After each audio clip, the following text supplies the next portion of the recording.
I'm of the opinion that the legislature should turn some of their specific intent statements into legislative mandates.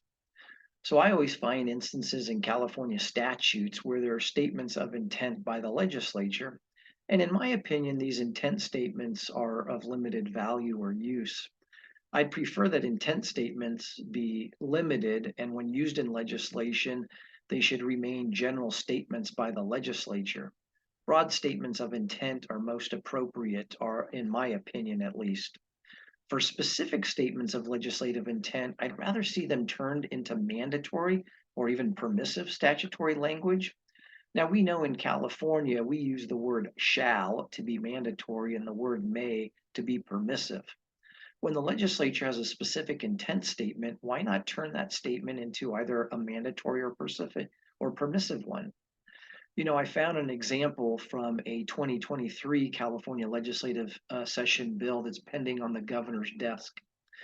And existing law says it is the intent of the legislature that the department, in establishing a system pursuant to this section, maximize the use of available federal funds. Now, they're changing it. They're striking it's the intent of the legislature and saying the department, in establishing a system pursuant to this section, shall maximize the use of available federal funds. And I really appreciate this change in existing law because it turned a simple statement of legislative intent into an actual statutory requirement that the specified state department do something in the affirmative. Because the existing law, it's the intent of the legislature, had no force or effect. It simply stated the intent of the legislature that the department would hopefully do something in the future. But this bill amended that unenforceable language and instead tells the department that they have to establish the specified system. From my perspective, an appropriate statement of legislative intent would be would be broadly stated.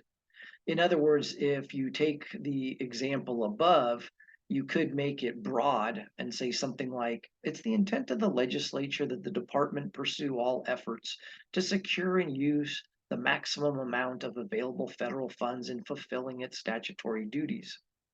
So in my example that I just gave you, the intent statement is a broad, generalized statement.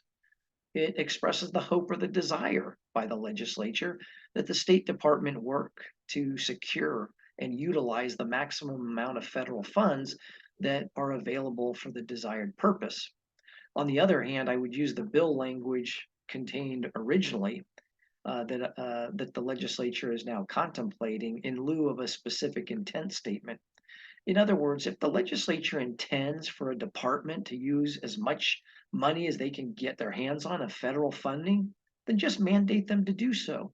There's no reason for the legislature to hope or intend that the State Department do something. Rather, the legislature should simply require them to do so by turning that intent statement into an actual statement of a mandatory nature. That's the better approach, I think.